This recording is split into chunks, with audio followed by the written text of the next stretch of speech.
It's the lifeblood of any business. How can you get them a consistent flow of quality inquiries? If they want to take over the world, where do you start? I'm hungry for getting you more business and getting you a return on investment. The rank and rent business model. You're probably the most famous in the world. Well, why don't we just generate you the leads that makes you the profit? It's an absolute no-brainer for the customers, but it's risky on our behalf. Best investment you can do is in digital assets. They're very good at what they do. That doesn't mean they're good at marketing. Let them go and do what they're good at. Stay in your lane, yeah. So how much is a horse, beeping session? Cost you £1 million. So I became a nightmare client because I wanted it cheaper and better, like me coming in as an investor. We want to be the best. Today, we have James Dooley here in our studio, a well-respected businessman and SEO, but I think more of a businessman than an SEO, right, James? Yeah, I'd say a businessman that leverages SEO. Nice. Good to have you here. Thank you very much. I hope you're enjoying your time in our little empire. It's an absolute pleasure. Lots of wigs, right? Yeah, there's been quite a few Indeed. Film episodes that we've put together in here. Nice. Looking forward to the final production. Let's jump straight in. Dooley is sad, no job. He gets dropped into a city and has nothing left but himself and his thoughts and his character. Where do you start? Business-wise. In life, like you get dropped off into like a city. You lose everything, but you know what any you money are now. to even Any buy connections? domain. No, nothing. Nothing. Yeah. And I'm looking to start a business. So you want to get back to where you are now, without connections, without knowing anyone. I couldn't even buy a website because I had no money, so I'd have to start on social media. So I'd start networking as much as I can on places like LinkedIn. But what do you eat? What do I eat? Where do you live? Put you on the spot here, like. I still live in Manchester. There's food banks. Go to a food bank. I'd have to live homeless. See whether I can ask someone for a sleeping bag, and then get by as much as you can. Bad times make the good times stronger. So there's times I wish this happened. Would you find a job? Would you start going find a job that kind of starts paying some bills? Yeah, 100%. Yeah. Do I have the knowledge that I have now? Yeah, everything. Yeah. So yeah, I'd go and try and hit up as many marketing agencies that there is. So SEO agencies, PPC agencies, digital PR agencies. I'd be on the sales part. I'd try and work 7 days a week, 14 hours a day, try to start to earn some money. Once I could start earning some sort of money, then I'd be present on social media, buy a website, and then take it from there. I bet if you just went into any random agency, nobody knew you, but you had your knowledge and skills that you have now, and just went in and said, hey, I want to work for free and I want to double your sales in the next, 6 months. They would not say no, and you will probably be earning top money in 6 months with the knowledge that you have. To be fair, that's exactly what I would do. I wouldn't go into an interview saying, I want to get paid a wage. Yeah. I would literally turn around and say, I'm hungry for getting you more business and getting you a return on investment. If I make you a return on investment, will you pay us some sort of commission? I'd work on commission only as soon as I got up in the morning till night, and then try to earn some money and hustle the way through and seeing what I can do to earn some money, and then take it from there. Indeed. I think the easiest way to make money out of nothing now, with the knowledge that we have, is just focusing on sales. Because if you can sell, then you can get paid a lot. I think another part is I would, from the word go, beyond social media, because social media is free. So for the agency, I would be trying to network and trying to generate my own inquiries for the business that I'm working for, so that not only am I bringing in sales, if they're bringing me kind of cold leads or hot leads or whatever it is, if I'm generating my own as well, I'm hoping I could say then to the owner, look, I've also generated this lead that didn't even know who you was.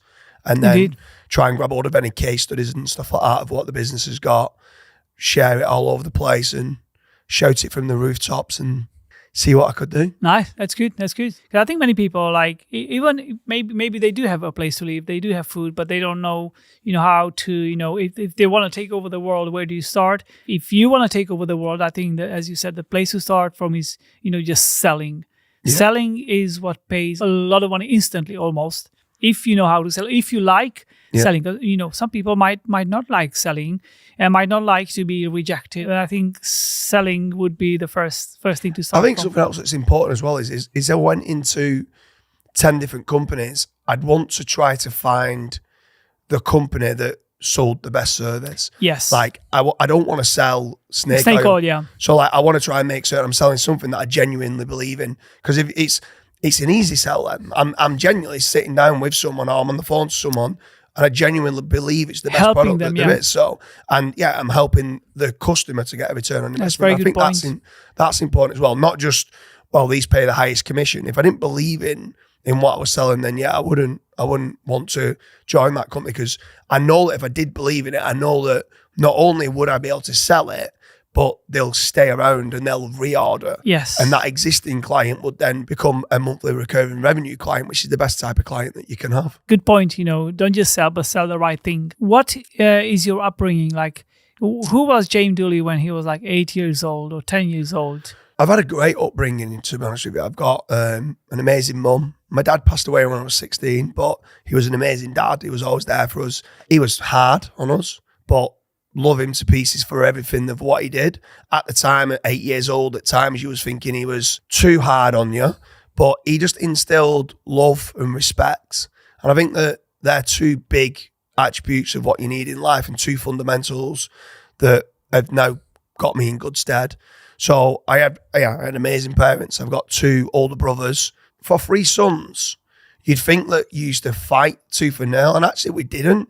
We used to compete against each other all the time. All 3 of us are very, very competitive.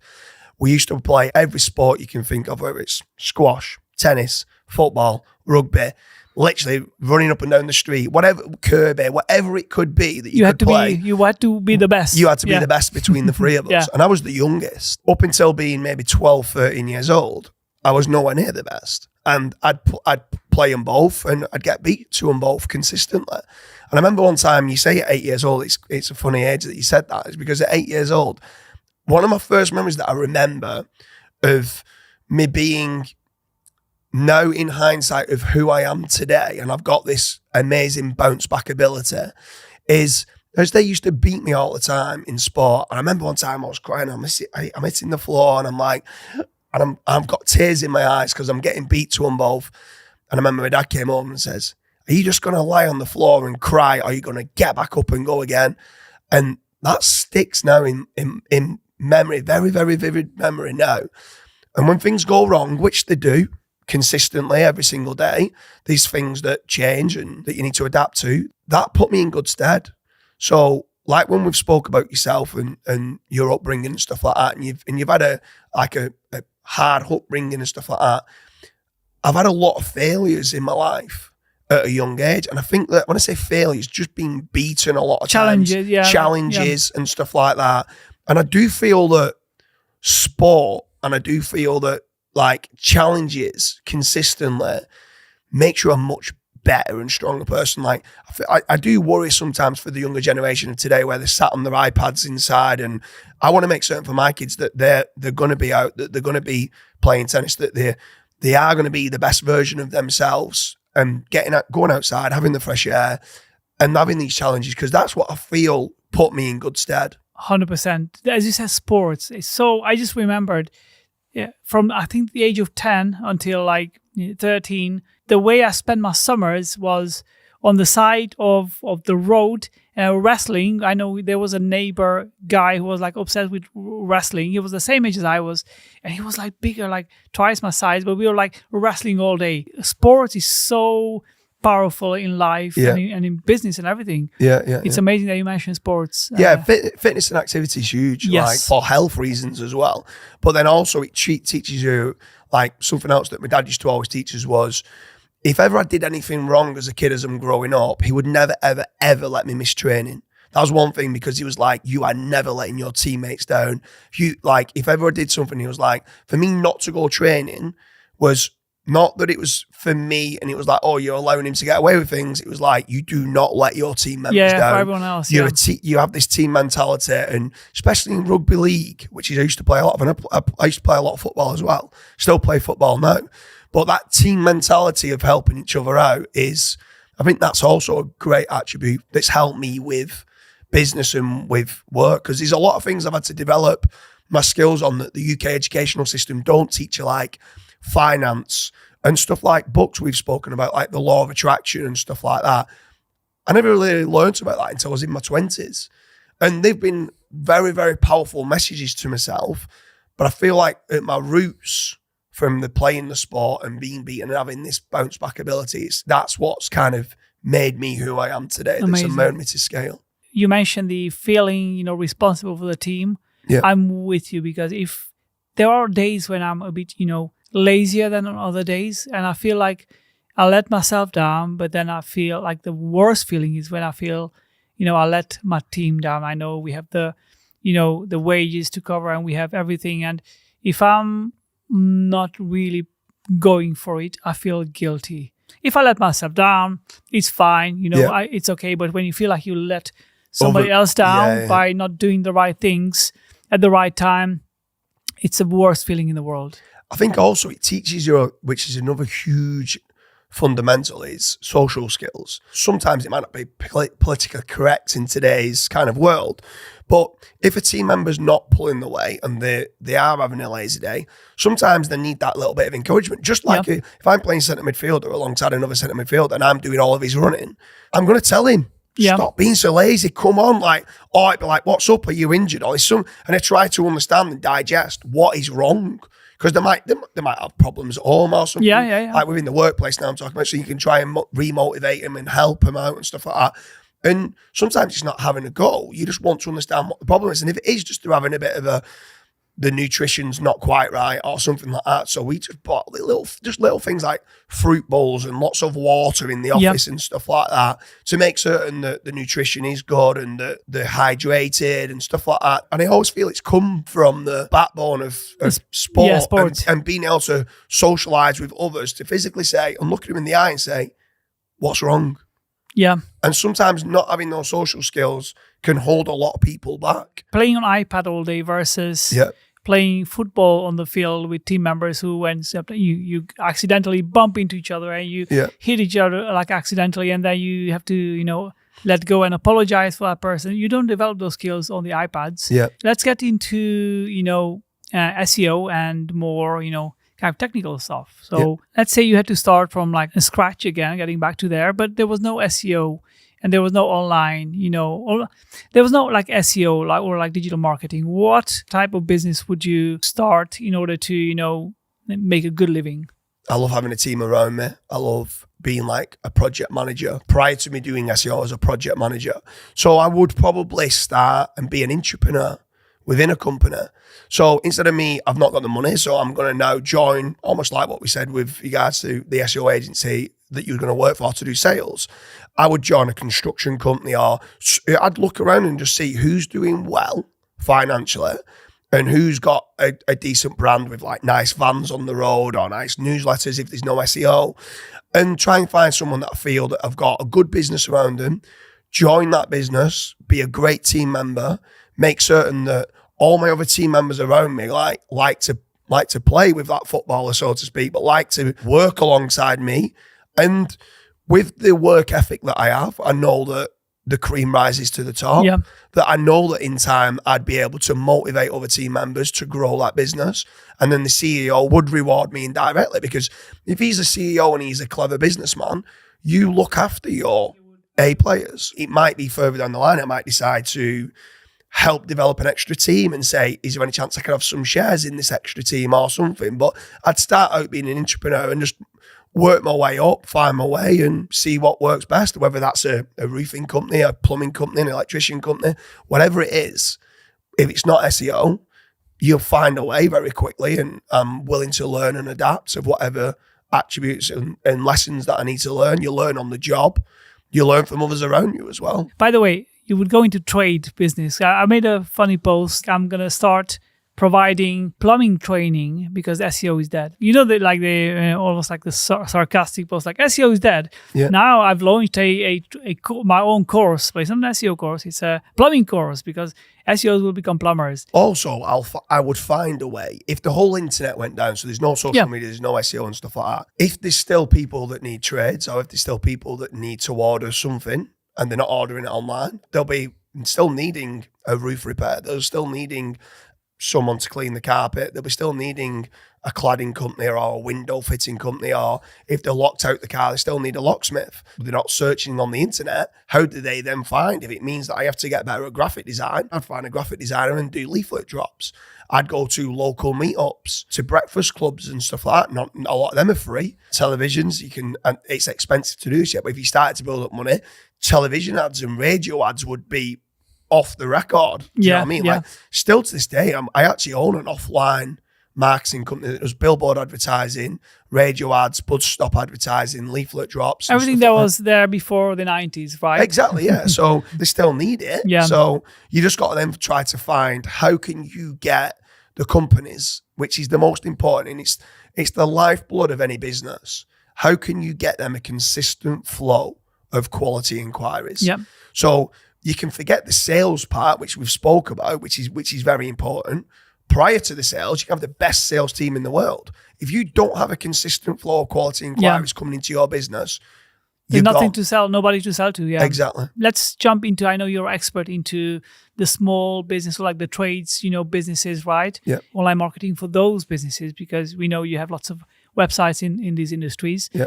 Let's say you are, a locksmith, a local locksmith in Manchester, and you have just launched a simple website, or no, not even, you don't even have a website. So where would you start? Of course, launching the website. Well, what would you do, like step by step, to dominate your sphere in Manchester as being like a locksmith, for example? So now the internet's here. Yeah, we have the internet back. And now, yes. what kind of budget have I got?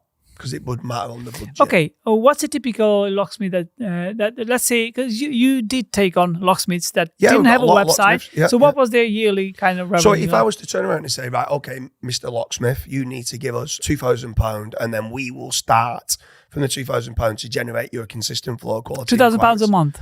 No, just £2,000. £2,000, right? Okay. Yeah. So I'd buy an exact match domain. So if they're a locksmith, I'd try to dig a little bit deeper, because locksmith's quite broad. So I would try to say, are you an emergency locksmith? Or are you, like, what other USP have you got? Are you a 24/7 locksmith or an emergency locksmith? Or is it specifically for vehicles? So you're a vehicle locksmith? Or is it for like the house and stuff like that? Or specifically, like, even like office locksmiths, some of them are typing in. I'd probably start with emergency locksmith. So I tried to get emergency locksmith manchester.co.uk. I'd then go and create the article, the homepage, saying that we are a professional locksmith that provides emergency services. So whether you're locked out your house, whether you're locked out your car, whatever it is, this is the service that we do. I'd get a telephone number put on there, which goes through to the company. So because with it being an emergency, they don't normally want to fill in an inquiry. They normally want to ring up. So I'd put a telephone on. I still have a contact form on there, but majority of them, probably 98% in that industry is calls. I then start getting like, just starting to look at what do real businesses do. So the first thing that normally that a real business does is they'll go and set up the social media kind of profile. So they'll set up a Twitter account, which might be emergency locksmiths for the Twitter. I try and set up a LinkedIn profile, Facebook profile, a Pinterest profile, and I try and set them up and have them on the site, and I try and be active on those. I try and follow other locksmiths. I try and follow just other people in the Manchester area and network with other people, with anyone with hashtag Manchester, just to try and build up that kind of following. Twitter helps with indexation as well. Like if you do a tweet and it links back to your site, it helps with indexation. I then try to start doing any jobs that we did win. I try and start doing case studies, showing jobs that we've done. So I try and get a before and after photo, or a happy client, or a video even better, saying, oh, Dooley's Locksmiths was amazing. They came out within 30 minutes and they managed to get me back in my car. So I try and build up case studies. I'd then go and get real business directories. So like in the UK, it's like Yellow Pages, Thompson Local, and there's probably around 550 different directories that you can get listed on. And what happens with that is you get a NAP listing, name, address, and phone number. So you go and put the name, which could be like Dooley's Locksmiths or Emergency Locksmith Manchester, put the address on there, put the telephone number on there that goes onto the site, and you get, generally speaking, a no-follow naked URL backlink through to the site. I then load them 550 citations into an indexing tool. So like Indexceptional or Giga Indexer, which helps then Google bots come and crawl those. That's an important part of getting the links being picked up. Otherwise, a lot of the directories don't get crawled and picked up. And then actually just by doing the citations can normally mean that you can rank for the exact match domain, unless it's a really competitive, like you're going after like Payday Loans, or even Payday Loans Manchester is still quite competitive, or Payday Loans London. From there then, I'm still only maybe £300-400 into the budget. I'd go to like Manchester Evening News and reach out to them saying just some jobs of what we've done in the Manchester area and try and do on a much smaller level like what you're doing to try and get earn some sort of backlinks. Manchester locksmith saves dog from dying in the car. Exactly. The heat wave. Yeah, exactly. Well, exactly that. There's stuff like that we're trying to get as much exposure as we can. And then the truth of the matter is, you then start doing like the suburbs of Manchester, like Salford, Eccles, and they're only little villages and towns, but they might get you an inquiry every couple of months. Yeah. And then from there, then the phone's going to start ringing. And then the truth of the matter is, after that, you do need to start building up the power of the site. So you can have the best content in the world, but without backlinks, it's kind of the 3 pillars is technically build your site out well, build good quality content and lots of good quality content that's NLP optimized, entity optimized and stuff like that, and backlinks. So after that, then I'm then looking to try to get, if I can get some guest posts, maybe some link inserts into existing Manchester-related articles. Once it starts to earn, and I'm earning enough money from there, maybe get a digital PR campaign. But in some local niches, you would not need digital PR. Digital PR is not even need a few guest posts and a few link inserts is not needed. Regarding guest posts, would you go and try to find bloggers who are actually Manchester-based bloggers? Yes. Or locksmith-related bloggers. Or locksmith, yeah. But something else that we also make certain that we do is we also make certain that we write the article. We would want to write the article because I would want to make certain that I'm getting every variation of a subheading that I can and every possible question. Oh, you would want to rank the article. I'd want to rank the guest post as well. Yeah. Because in my opinion, the best link you can have is from a link that's ranking for the keyword that you want your site to rank for. So I'd physically try to rank that and share that on my social media and stuff like that and get that out there. And then obviously the more and more traction that you're getting online, the better obviously things can come back. But if you was then going to say, what would you do for a harder type of industry and a harder niche, you'd still follow the same process. You might need more blog articles and more subtopic articles on your site, which is called topical authority. Then you might need a digital PR campaign. So then it might be, Fery, look, I've got 6,000 to spend now. Let's go and get me a decent campaign. It has to be related to the niche and it has to be related to the area, ideally, one or the other.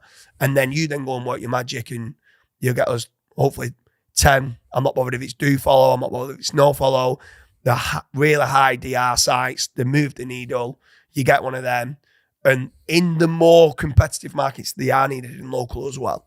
So it certainly is needed in competitive for the locksmiths, like maybe a regional would not be viable with digital PR, but I think for locksmiths, I just had an idea. Maybe somebody can do this. If you have a locksmith client, you can do expert commentary type of locksmith, national story, saying Manchester locksmith experts reveal 5 things that prevent burglars from breaking your locks. Yeah. And 5 things that you can do, and then the types of locks that you can buy. So that can be a campaign, and I can tell this would, because burglaries and crime is like a hot topic in news. So you could just do locksmith experts reveal 3 things that you are doing that will enable burglars to easily break in, and the things that you can do about it.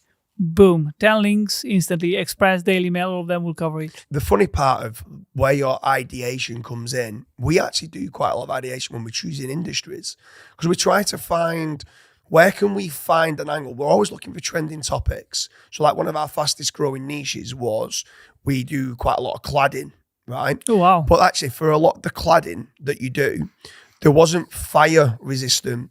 And there's been 1 or 2 issues in the UK where a full block of flats has gone up on fire and stuff. That's great. So that's hit all the local news and stuff like that. These jobs have been installed from 20, 30 years ago. But now there's a lot of coatings and stuff that you can do to put on the cladding. And we're in that, it's that industry. It's not the cladding industry, the cladding coatings industry, which makes it fire retardant and fire resistant. And then from there, then you can do these spin-off articles. The block of flats can't get insurance unless they've got this now being done. So there's a lot of angles with there that we can do as blog posts and then come and pitch those ideas to yourself. And then you go and do a spin-off of this that you can do. We're in quite a lot of other industries to do with like activity or building playgrounds, sports pitches, activity trails. And there's so much from there that you can spin off with regards to how the younger generation now are less active than they've ever been in the UK because of technology, and what areas in the UK are the least active and stuff like that, and get some stats and data and stuff on there that you might be able to kind of put, and then that can get you naturally earn you some backlinks for products and stuff like that. Yeah, that works well. Yeah. Would you do like a multiple website approach for like local businesses? I know I was a big fan when I was like doing like SEO for my websites and for clients. I was always a big fan of like multi-site approach where you just want to go and dominate, half of the top page. So at one point I had, I think 5 tax calculators, and for every search term, there was like, 20,000 after tax, 50,000 after tax. I literally dominated feature snippet, number 1, number 2, number 4, and number 5. So I was dominating page 1. It was so good. With different websites? Different websites, yeah. Different websites, different layouts of the websites, even different, kind of types of calculations. So some options were available on this website, but the other options were available on the other website, like, pension calculation. The other one you had like the student loan calculation available. So to make it diverse, would you approach that for local businesses? We do that a lot. So what you start to realize is the way the customer journey, the query path kind of works is if someone's looking for someone who is the best, right? The best modifier with whatever kind of trade you come with, the term cheap is completely different, modifying a completely different type of search. Yeah, with the best, I think with the best modifier, you would probably struggle to rank as a service website, right? No, you can actually still rank it because what you need to do is at the end of it, you'd put company or service. So best plumbing service, best plumbing company. Yeah, you'd struggle for the best plumbing companies. But best plumbing company you could still actually rank for. So it's not plural. It's not plural. With the plural, you would need a list. You need a list, but we also do that as well. Yeah. So once we enter a market, normally we'll do maybe 15, 20 websites. And then once we've done the 15, 20 websites and the client's paying well, we'll also come up with a plural site, which then lists our 15 sites saying, here's the best, here's the best, here's the cheapest, here's whatever that you can do. So we want to try and dominate and get the full monopoly of what does our client do? He does carpet cleaning. But we want to make certain that they are getting that inquiry for carpet cleaning, whether that's cheap carpet cleaning service or best carpet cleaning service or fastest, like call out fast carpet cleaning company and stuff like that. Then we go down the route of being like commercial carpet cleaning, office carpet cleaning. There's so many different modifiers and different, what people could say is, well, why don't you just do that as it being a different page on the site? We also do that as well. So on our commercial carpet cleaning site, we'll put office carpet cleaning and stuff, but we might also generate a website for them because we've got the process down to a T that we can rank it and generate leads. We may as well build the different sites. What we started to realize was if you was ranking number 1 for office carpet cleaning on my website, which was commercial carpet cleaning, and number 2 result was officecarpetcleaning.co.uk. Office carpet cleaning starts to get more clicks, even though it's ranked in position number 2, because they feel like, no, this is the exact company that I want.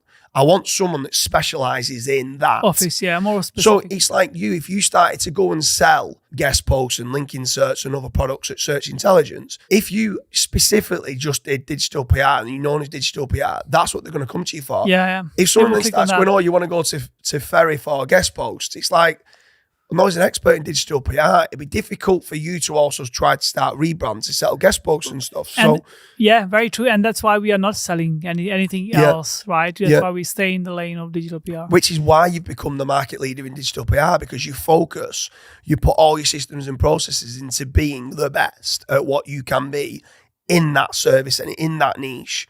And now you've risen to the top because of that. And I think it would be, if you ever came to me and says, do you think I should also start selling X, Y, and Z? I'd say, no, it's not part of what your brand is. It's not who you are and what you've sold to your customer base.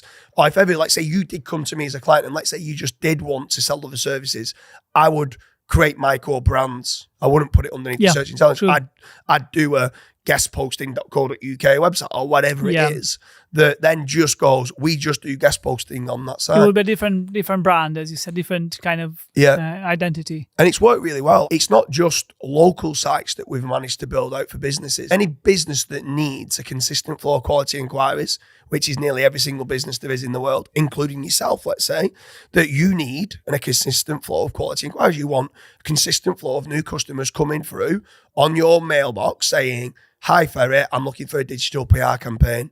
But that exact model can be then used for, hi, James, I'm looking for a new playground. Or, hi, John, I'm looking for a new shower room in our gym. Hi, Malcolm, I'm looking to have my roof fixed. Do you know what I mean? They all need this consistent flow of quality inquiries. The truth of the matter is they're very good at what they do, which is maybe fixing roof. That doesn't mean they're good at marketing. And they might be the best offline tradesman that there is, or anybody offline could be the best company in the world. But you need to put that online. Yeah. And we're very good at grabbing all their images, grabbing all their videos, grabbing all their testimonials and putting it on the site in a format that we know converts very well with the right type of content and the right entities, getting the right type of backlinks that are needed through to that site to be able to rank. That's what we're good at. I'm not good at going fixing the roof. Let them go and do what they're good at. Stay in your lane, and let's do what I'm good at, and then it works nicely. That's exactly the next question that I've got is like the rank and rent business model. I know you're probably the most famous in the world in the rank and rent model. So how does it work? Let's say there's a plumber who enters Oxford and says, or they already have some presence, but they say, we want to explode our business. We don't have expertise. We are good plumbers, one of the best services, but we don't have expertise. And we want to invest whatever it takes for us to dominate, to become the leaders in Oxford, in Oxfordshire area, in plumbing. Yeah. Where do you start from with that client? Let's say the client calls you, I've seen you on a podcast with Ferry. I want to dominate my industry and we want to make millions. Is it possible? And what would it cost? And what are the next steps? To start with, prior to doing the rank and rent model, because this is quite important for me to explain this part, we was looking to potentially set up an SEO agency. We're very good at ranking websites, right? But my issue with SEO agencies, right, in general, is they have to spend quite a lot of time nursing the client, nursing their customers with nice glossy reports and explaining what they're doing and why they're doing it. It's one of the only industries in the world where if you went and got a bricklayer to build you a wall, you let the bricklayer build you the wall. True. Right. You're not going to micromanage. You don't micromanage. You don't stand there standing over the bricklayer going, excuse me, why did you tap that brick 3 times? Excuse me, why did you only put 2 grades of sand in that? He's the expert at building the wall. Let the bricklayer do what he does, which is build the wall. The issue is a lot of people train SEOs to fake it before they make it. And now it's created a lot of cowboys in the industry. There's a lot of amazing SEO agencies out there. But now that a lot of customers have been burnt by these fake it before you make it SEOs, because that's what they've been taught to do and train on other people's budgets, which I absolutely despise, and I hate people claiming fake it before you make it, because you're not doing trust, honesty and integrity. You're taking £5,000 a month from someone saying that you're good at what you do when actually you're doing guessio, not SEO. And you're trying to guess to try and rank their websites. So for that reason, I moved away very quickly. This is 13, 14 years ago from SEO. It was probably nine years ago, maybe. We moved away from SEO. We leverage SEO as a business, and we started to realize, what do we want? What's the end goal for our client? So let's look at the end goal and let's work it backwards. They want more leads. Why do they want more leads? Well, they want more orders. Well, why do they want more orders? Because they want more profit. Okay. So now you're starting to get to the end goal. They want to make more money. When you work it backwards from there, and whether you go, well, why do you need SEO? Because I want to rank better to generate more leads, to generate more profit. So we're like, well, why don't we just generate you the leads that makes you the profit, and you give us a cut of the profit, and we guarantee you a return on investment? And nobody else does this, right? Because what everybody else does is everybody chases SEO rankings and PPC, and everybody else chases doing lead generation, but on a pay-per-lead model. Whether that lead converts or doesn't convert, they charge them per lead. And what started to happen was we initially was going to move into the lead generation model, doing a pay-per-lead model. But the issue was, again, you're dealing with customers that are consistently ringing you up saying, excuse me, I wasn't able to get hold of that lead, so I'm not paying for it. Excuse me, an inquiry just came through and it says Donald Duck or Mickey Mouse, I'm not paying for it. This happens online. Like, you get competitors filling in your forms to check who's going to ring and stuff like that.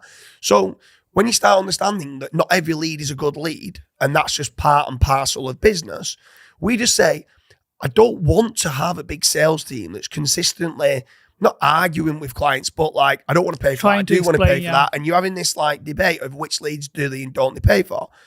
Why don't we just do what we're good at, which is rank the websites, which getting them the right type of leads and get paid on the back end. So, right? So kind of almost like undercut that need for client management while still achieving the same results at the end. So we don't need it actually saves us money on staffing to not having to argue about whether it's an actual lead or not a lead. Create a report. It completely de-risks it for the clients, but we're very selective with who we work with. Like, a lot of these companies come to you and go, I want your lead generation service on a back end. And I'm like, excuse me, who are you?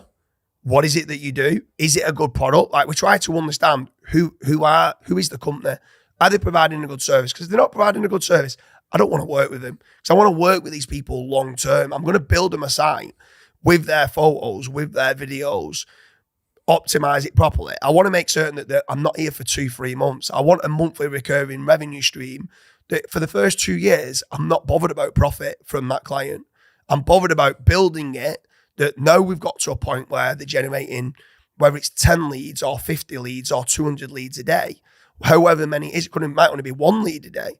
But if that's one qualified good lead for what they make good money on, for some businesses, that's great. Some need 50, where it depends on like where they're at. Like, if you do roofing for a church, you only need 1 a month and it's big money. But if you're doing carpet cleaning, you might need 30, 40 hundreds a day. If you've got a lot of teams, if you're doing repairs, you might need 30, 40 a day, or surveys and stuff like that, you might need quite a lot. But coming back to on the rank and rent model, we get a lot of inquiries that come through on a daily basis to us that wants rank and rent. They have to go through a vetting process to see whether, are these going to work our leads well? Because if they don't ring them for 48 hours, if someone went and fills in a form with you and you're paying PPC for digital PR and you don't get back in touch with them for 48 hours, number cold. 2, 3 and 4 result who they've clicked on and filled in with them, and they come back and say, we're £7,000 for a digital PR campaign, and they get on a call and they go, yeah, let's go with it. By the time you even rang them, they might have placed an order with somebody else. Do you track this? So do you track the time that they get back to leads, or we try to. The truth of the matter is, we're in that many industries now. It's difficult for us to track. We start by allowing multiple companies in the website. So if someone comes to us and we go, look, no disrespect, but we don't know whether you're good at converting or not. If you want us to build a carpet cleaning website out, we can do, but we might have multiple people in the site. And whoever converts the best at that point, we can then start dealing more with. If you think that you can convert these leads and you're good at what you do, you'll be able to convert them. And then if you do, we can set this back-end model up. So we kind of run it that way. And like I said, it's an absolute no-brainer for the customers. Yeah. But it's risky on our behalf. So we've got to choose the right clients. It's not like they're choosing the right lead generator. We've got to choose the right company that can convert the leads, that they can make good profit, and then give us a percentage. Would it be worth for you to set up a role at the company that's got one job, and that is every day use like a random email address that you set up for them, submit a form, and then have like a system where you track the time of reply for every inquiry. And you go through the hundreds of websites that you have. The person would fill out the form on the website, but also they would call the company and see whether they respond, what time it takes to respond to the phone call, to just make sure you optimize the responses of your clients to the leads that you generate. Would that be something that you would would that be overkill? It's exactly something that we did about 3 years ago. So we used to do what's the name of it, where someone goes into a shop and it's like gold shopping or something like that. But you're a fake shop and you go in and you're seeing what customer service that you get. So we was doing that. But the truth of the matter is as well, Fery, right, is the reason why we had multiple people in there is that, let's say I came to you and said I can generate you some leads for digital PR. And let's just say I went to John's digital PR agency there. And you says, I can give you 5% commission of every job that you do, right? And John's digital PR says, I'll pay you 20% of whatever you do. And let's say we did just do a call to each of them and you both responded pretty quickly. It still doesn't mean that John's digital PR is better than you. Or let's say you didn't respond for an hour and John responded within 30 seconds.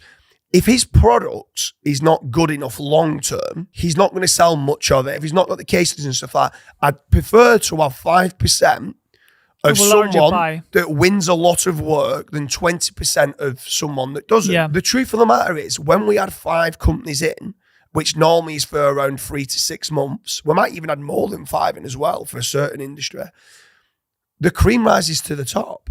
We allow real companies to decide which one of the 5 they want to use. Like, it's not up to me to decide, one of my mystery shopper. It's not one of my mystery shoppers to go in and decide that one person says whether it's good or bad. Based on metric that allow the customers that might have their own different metrics with who they think is the best. After the 3, 4, 5, 6, 7 months, we can physically say, well, John won 1 job, and you won 30 jobs, so 5% of 30 jobs is better than 20% of 1 job. And over here, someone else might have won 10 jobs and paid us 10%. And we might go, right, we need to get rid of John. And then you might narrow it down to the last 2. And then the truth of the matter is, them 2 might both be good companies. And it's not like, we're going to switch you off. At that point, we might be, right, now tell us what you're really good at. And then we might then build them a specific site for, if they did roofing, they might be really good at slate roofing, but the other one might be really good at pitched roofing. One might be really good at flat roofing or biodiverse roofing or green roofing or blue roofing. Now, all of them are different types. There's brown roofing as well. These are all different types of roofs. You've got felt roofing. So once you go into roofing, you realise there's actually 27 different sub-products just within roofing that what you can do. So it's like, name the 3 things that you convert the best at and make the most profit in. Now, your 3 could be slate, tile, felt. Yeah. Theirs could be flat, blue, and green. You already know then. They've already built the relationship up with you. They've been working with you 6 months. They're already paying for existing jobs. Yeah. You've got this trust. And do you know what? Like, a lot of time we get invited, our sales team get invited on all the Christmas do's for, that's cool. for all the clients. We can't actually go to them all, to be fair, like, but we do a good job. And I think another big part is of doing a good job. And obviously, because we're guaranteeing them a return on investment, the customers don't leave because it's no risk to them at all. But having happy customers means you've got happy staff. And having happy staff means that they're motivated to drive to want to do more. And when they're getting up in the morning, they're turning into work and they've got happy staff. They're excited, They're excited to work hard and do stuff. So it's a snowball effect that's worked really well. And we'd never, ever, ever go back to SEO, pay-per lead, or anything like that, where people can have a debate that they're not quite happy with it.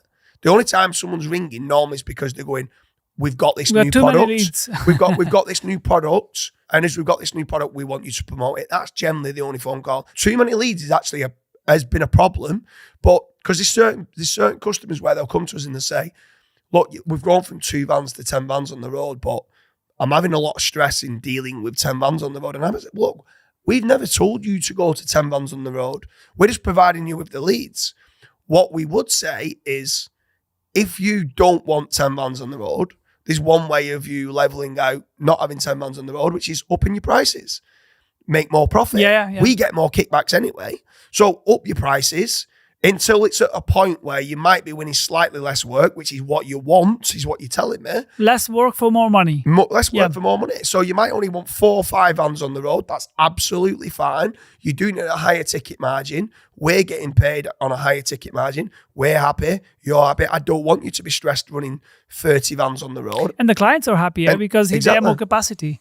Exactly. So when you said you add 5 clients on a website, is it the same number and then you just switch the numbers behind? How do you decide which client gets the call at any point in time? So what happens is when it's in the testing phase and there's 5 companies in, we don't have a telephone number on those sites. Oh. Like we just won't put a telephone number on, we'll just have the contact form. And when they're filling in the contact form, it specifically says there for GDPR reasons that this inquiry is going to be sent to 5 companies, and then links in the privacy policy, and it shows the 5 companies that it's going to. Okay. So they know, and actually, do you know what? Majority of the customers, you find that they're happy with it because then they get 5 they get like a competitive, quote. So they're kind of going to get 5 quotes to compare against each other, and then from there, then we'll know which one of the 5 is going to win the job if the job goes ahead, because one will go, oh, we lost it to ABC again. Oh, we lost it to XYZ again.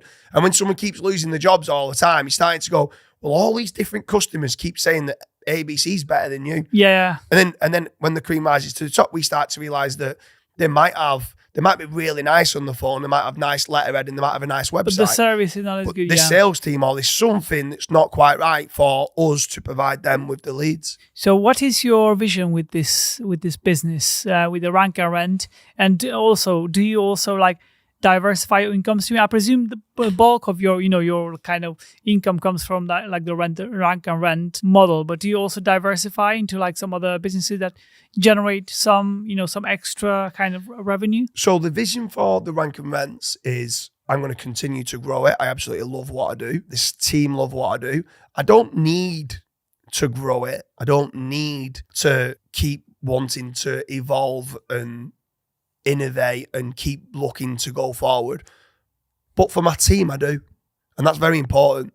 My team who've been around me, who are now part of my family and my extended family, they want to grow. They want to get really nice houses and they want to grow it further. So as long as it's not putting stress and onus on me for the growth, I've now got a great middle management team in place. I've got some great directors who run the business. Got a head of SEO, head of PPC, a head of social media, head of technical SEO, head of link building. And they deal with the day-to-day tasks. I only need to do 1 hour a week if I want to. I choose to do a lot more by choice because I love it. Yeah.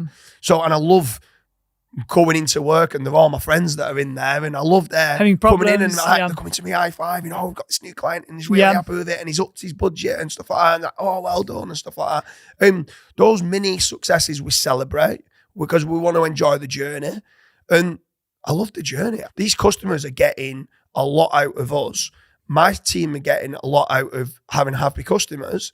It makes me happy. It makes them happy. The clients are happy. So for that reason, the vision's always going to be, let's just carry on doing what we're doing. Indeed. We're doing a great job. Never selling out. You don't want to sell out yet. I mean, who knows? We're too big, to being honest. Like, I think we'd have to break up what we've got into multiple businesses.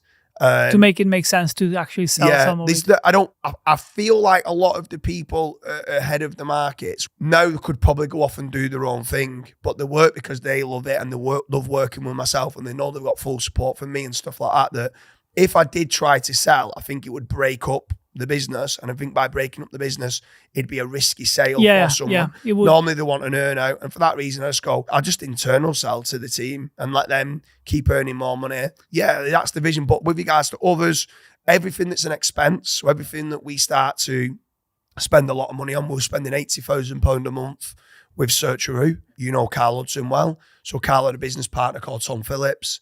So I was like, I need you to improve the quality of these links. I'm not happy with the links, but I also need them at a cheaper price. So I became a nightmare client because I wanted it cheaper and better. Do you know what I mean? And I was like, or let me come in as an investor. So Tom wanted out anyway. I didn't know this at the time. I'm like, let me come in as an investor. Otherwise I'm going to be moving my £80,000 either in-house or I'm going to start splitting them up with multiple link building agencies. And as I started moving them out to multiple link building agencies, Tom would have lost money in doing that. So Tom allowed me to buy in on Searcheroo. And then there's other services that we've used over the years that we've found to be great, but we've got our own in-house testing team. So we always want to improve it. And until I get investment in the company, they're like a bit, I don't really want to keep improving it. I'm like, look, you should want to be the best. Yeah. And sometimes at the top, the business owners might be like, well, I'm making enough money. And I'm like, let me invest in your company. That's the wolf on the top of the mountain, right? Exactly, you should not be innovating, not wanting to be better. I'm like, let me come and invest. Because when I do come and invest, I'll improve it and we'll scale it out to new numbers. You'll benefit from it. I'll benefit from it more. I can leverage the team then for my own stuff. So for my own stuff, I'm getting it a little bit cheaper, but that quality is so much higher. Yeah. So we do look to invest in other verticals that's kind of, I always call shouldering niches that complement what we do on the rank and rent model. Do you invest in other companies that are not related to digital that, generate cash flow regardless whether they do digital marketing or not, or almost like a brick and mortar, like businesses? I've got some. One barbershop. I've got a hair salon. I've got a couple of properties that we rent out and stuff. Do you rent out the seats in the barbershops? So my chartered accountant sometimes comes up with like, oh, there's a shop here. Oh, there's a barbershop here. Oh, there's a hair salon here. So the two guys that run the barbershop, we know well. They rent out the seats. They just pay us quite a high wage. So we end up making about 15% yield, which is good for rental. Commercial rental's a lot better than residential. Residential on a house and renting out, you might only make 7%, 6%, something like that. Residential rentals, you also need to be, if the boiler's broken or there's a leak, you need to fix it. Yeah. On commercial, if there's a problem, the tenant has to deal with it. I had to install this sauna here, and if it breaks, it's my responsibility. It's your responsibility, right? yeah. So for commercial properties, it's much better. I always try any business that we acquire or we invest into, if they are renting the property, one of the first things I try to do is go to the person who owns it to try and buy that property. I'd like to buy the property that the business is running out of. So did you buy the barbershop? Bought the bar. Completely bought it. Okay, so you bought the building. You don't lease. You don't lease. So we bought the whole building. It's got upstairs and downstairs. It's got a training academy upstairs for hairdressers, and downstairs is the barbershop. The guys that do the best upstairs in the hair barber and the training and stuff like that, they get a seat for 2 months downstairs completely for free. They're hoping that they start liking them and they might stay and work within the barbershop. The best investment you can do is in digital assets. You can make 40, 50% plus in digital asset investment. Yeah, as opposed to, why would I then going to want to do a house and rent it out for 7%, even the barbershop at 15%? But sometimes I do like taking some of my digital I think offline. And you have also like the value of the investment also grows just magically in time. Digital real estate grows in value generally. Yeah. If you've got find the right industry, normally with age, they mature a lot more. And that starts to grow in value, the more case studies that you have and stuff like that. So, and you de-risk as well, because if you go in different niches and you have, as you said, you have like 800 websites, and even if a few hundreds, would fail, you will still have, it was a de-risk business where the others still produce and grow in value. Yeah. So we, instead of just being the assets, like for the rank and rents, we also we're consistently buying into companies that we feel are doing well for the industry. Like, wow, you've got an amazing product. Your profit margin might not be great yet, but you're doing the right things. And I think a lot of people, they give up too soon in this industry. So it's always, or majority of the time, it's the hockey stick approach. You're not even growing. Your revenue might be growing, but you're reinvesting every penny, reinvesting it. So your profit margin at the end of the year, you're going from 1 million to 2 million to 3 million to 4 million. Profit margin, zero. Same. Yeah, we are like that. It just goes back into the business to grow the business. And then it gets to a point then where it's like, no, we're ready. And then it's the hockey stick approach. Let's stop everything a little bit. Let's catch a breath and then get some money accumulated. And then go again. Yeah, exactly. Right? Yesterday, I found out about a business model that I was not expecting to exist. And that business model is called, horse pimping. Can you tell me more about, horses? We know, like, you have, like, I think 14 horses. Yeah. But also, what kind of the horse pimping concept means? as a family, we love horse racing. As we grew up, that would be one thing that we'd go and attend the horse racing events. So one thing that I always said when I was younger, that I'd love us as a family to own a racehorse. We've had a good few years in business and stuff, so I decided to buy a couple of horses. Is it a family investment? Like the whole family puts money together? I put the money into it. The family all own it, kind of thing. Yeah. It's like come over to a bar for like a barbecue. Yeah, like you own the barbecue, the whole family enjoys exactly it. That. Yeah. So we bought a couple. We had a few winners. I then started going to tatter stalls in Newmarket, and there's like a horse parade sales on, and we'd go in there and they'd be like, the horse would come up for auction, and they'd be like, right, we've got a £60,000 budget on this horse, not a penny more. 60,000 is the highest we'll go to. So I'm like, 50, 52, 55, 57, 60. Someone goes 65, and me with my competitive edges, 70, 80. And like you'd walk out and they're like, right, you're banned. So I'm not allowed in the horse ring anymore now. So really? buying like Mark and David, my two brothers, they need to go in and purchase them. You're too competitive. You were just buying everything. I feel like they're beating me, and I just don't like that idea. The horse pimping is what you're saying is the breeding side of it. And in horse racing, they say that apples don't fall far from the tree. So the breeding is very, very, very important when you're looking at the horse. Like our David, we call Stato. So he's all about the form and the time and stuff like that of what the horse has done on the race course. Where our Mark is all about the breeding, like who the sire is, basically who the mother and father is, and who the grandparents are and stuff like that. I'm so surprised with how much the breeding, how important that it is. It's crazy. And then from there, if you get a good sire or you get a good mare, you can breed from him. So I was saying yesterday to you that if you could get a Derby winner, the horse could be worth nearly £1 billion. Like you could get £1 million for them to reproduce, and they can do it 4 times a day.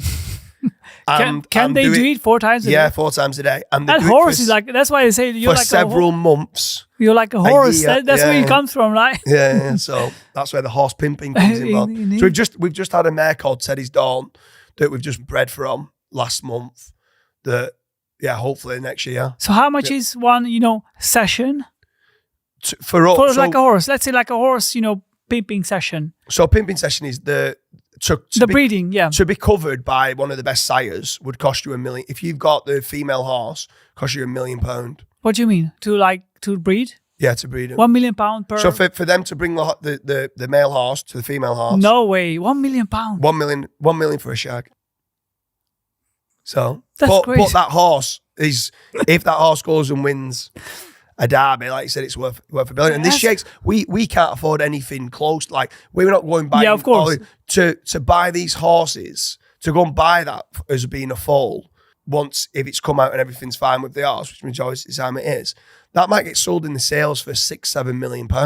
But if you didn't produce from the best sires and didn't spend £1 million, and you only spent £500,000 on a less a lower quality sire, they might only sell it then for free. So actually it's good business spending the £1 million to sell for 6 than $500,000 for free. But the people in that industry are like, they're on another level of what it is. We understand the breeding, but we normally buy, if a sheikh from Dubai comes and buys a horse for 5.6 million, I think we bought Casanova, which is one of the horses who was out of Frankel. And I think they spent £1 million. Frankel's like one of the best, probably the best horse there is ever. And we've got one of the sons of Frankel. That's amazing. And they bought it, and I think it was, someone can check on that. It's called Casanova the horse. I think it was about 5.6 million as a baby it got bought for. And we own it now, the horse. And we bought it for, I think it was like 80,000 or something. That's a good deal. So we're getting like other people's kind of failures that we feel with age it could improve and stuff like that. But it's not a business. We don't treat it as a business. We treat it as lifestyle. The lifestyle, the family come together, all the family and friends come together. We can go to all the big festivals like Royal Ascot, Cheltenham Festival, Punchystown, Leopardstown, Galway. We go to all these events together as a family, and we've had some great success. We've had a lot of winners. Do you get to network at those events, like high level people? Is it a chance to like really meet, like people who you would not meet otherwise? Exactly, yeah. So like you sat there with the billionaires, you sat there with the people that are worth 50, 60, 80, 100 million, that own 20 racehorses, but they've spent 5, 6, 7 million per horse and That's stuff amazing. like that. Can you So, actually have a discussion with those people? of course you can. At the end of the day, Ferry, we're all humans. Yeah. Some people, when the more and more you start to be more successful, they're actually more open that you are. Yeah. The nicer you become. Yeah. Because to get really to the top, you need to. Sometimes Unless you inherit. Ruthless. Yeah, exactly. Unless you inherit. If inheriting, then it's slightly different. Yeah. But generally speaking, you need to have some kind of awe about you Character, and character to get to the top. So they've always got amazing stories to say.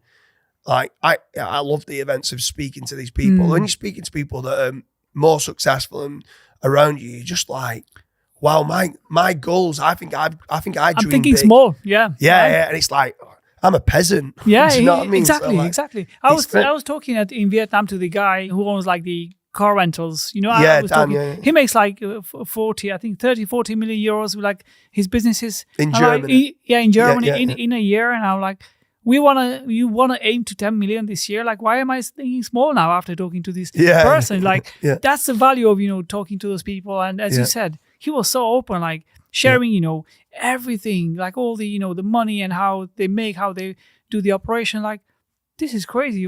Like, how comes the people that open at that level? And I think they are open, and he's such a nice guy as well with it. Like he understands. Like, he'll turn around and instead of taking all the glory, he's like, I can't do it without my team. The team's the most important part around me, and indeed they do the day to day, and they're doing an amazing job. And he's now at a level where he's sitting on the board of a lot of amazing businesses, and he can just decide on what business he wants to invest into. Yeah, and it's pretty cool. Yeah, he's a proper cool. Yeah, very cool cool. I'm glad character. I met him. Spouse and kids. I think this is a topic that every business, or not just business owner, but everyone is like, how do you, even people building careers and people, really, being dedicated to their careers.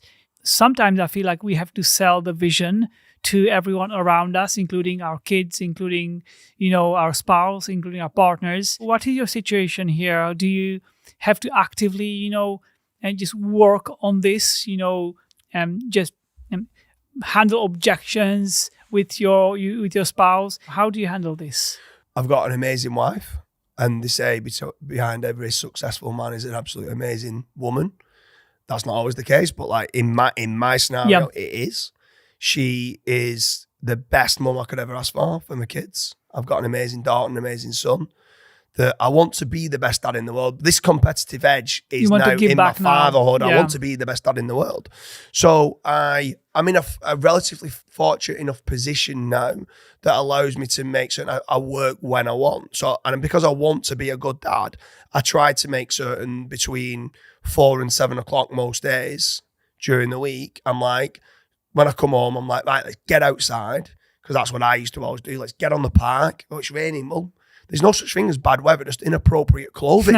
Good. Like, and I like, get your coat on, let's get your hat on, let's get outside and let's go on the park, let's go on a bike ride, let's go and just do things together outside.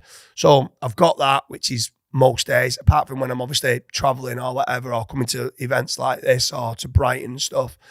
Weekends, I do bits of work most days. When I'm on holiday, I still do some work, but I'm mainly just working with the head of the departments, just making certain they're okay, everything's ticking along okay.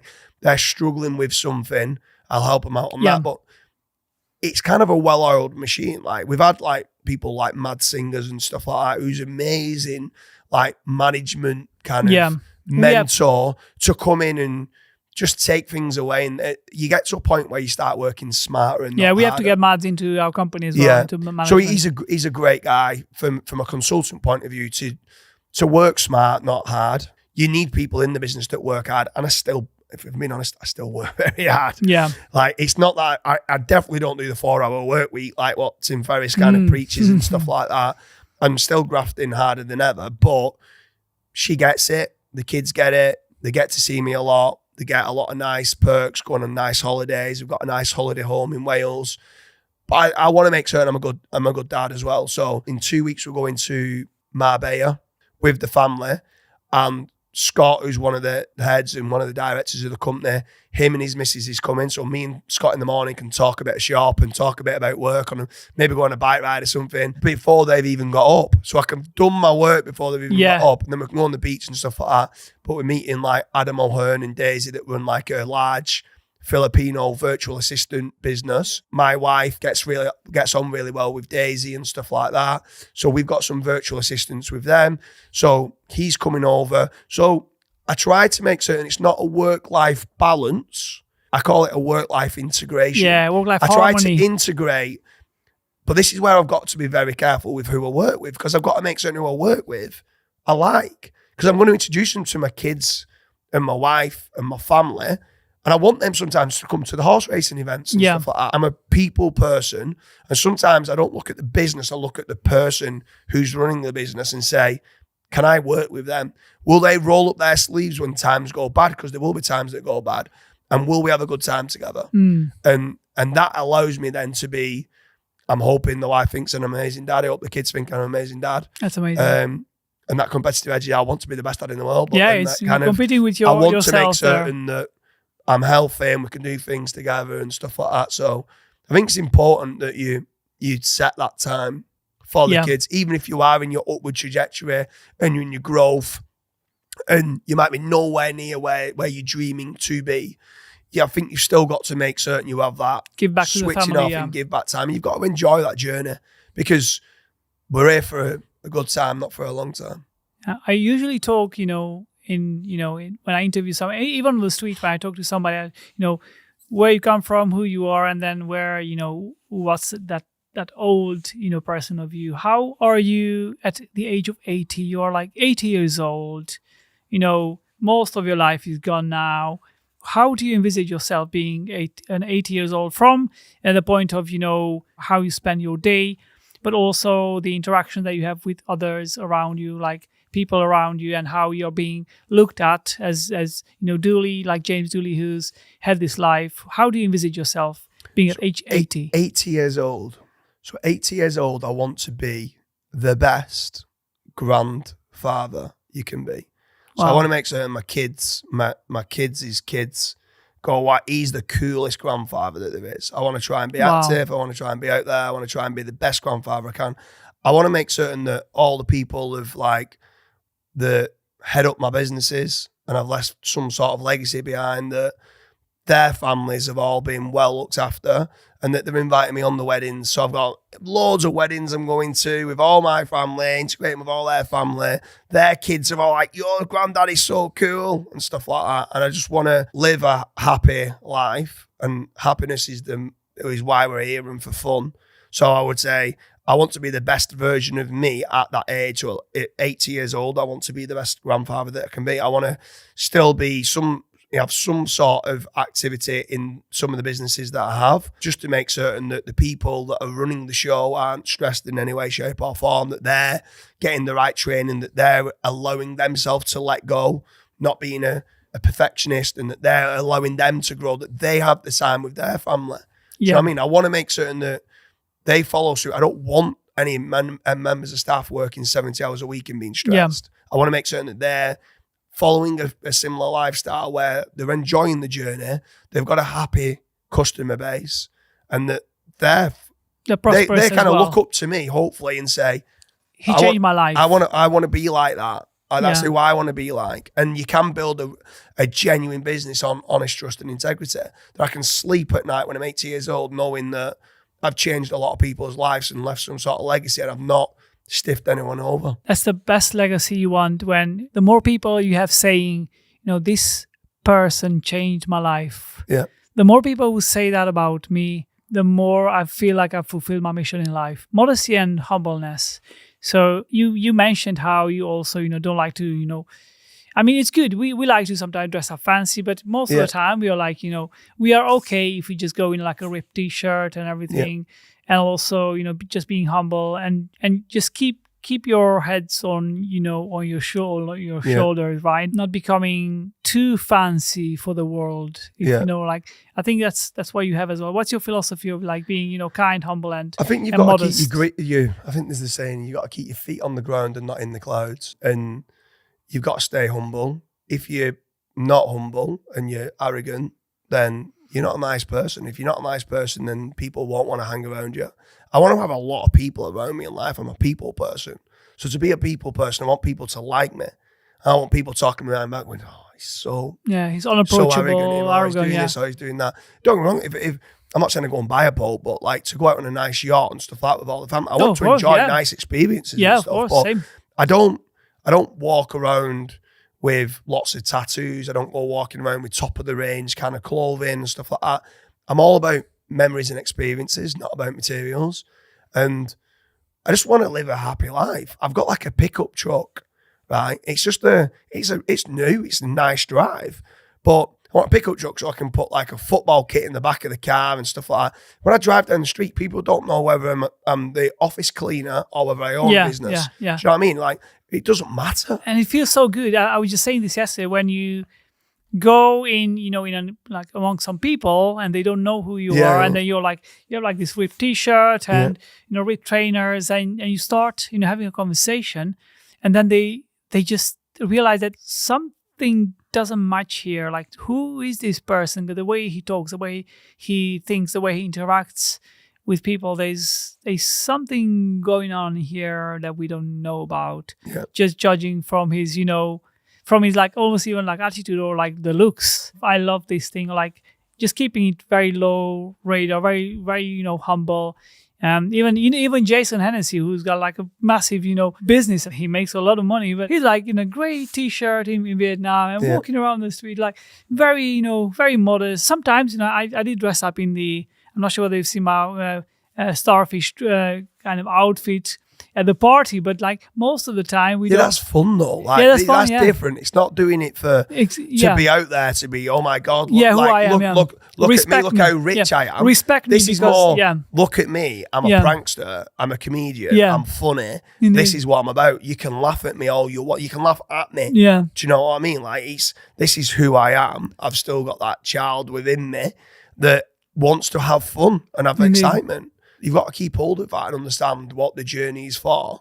And it's not always for a monetary value. Like, money indirectly can make you have some nice things, but buying a 300 grand Ferrari tomorrow, it doesn't then turn around. It might make you happy for a couple of days. Yeah. But then after that, then it just brings worry in your life of like, what if I curb it? Where can I park it? What happens if someone keys it? Yeah. So it just brings added stress to your life. I don't need that. As long as you get from A to B and it's a nice drive. It's safe. And it's safe and the kids love it and stuff. Oh, daddy's truck, way, and stuff like that.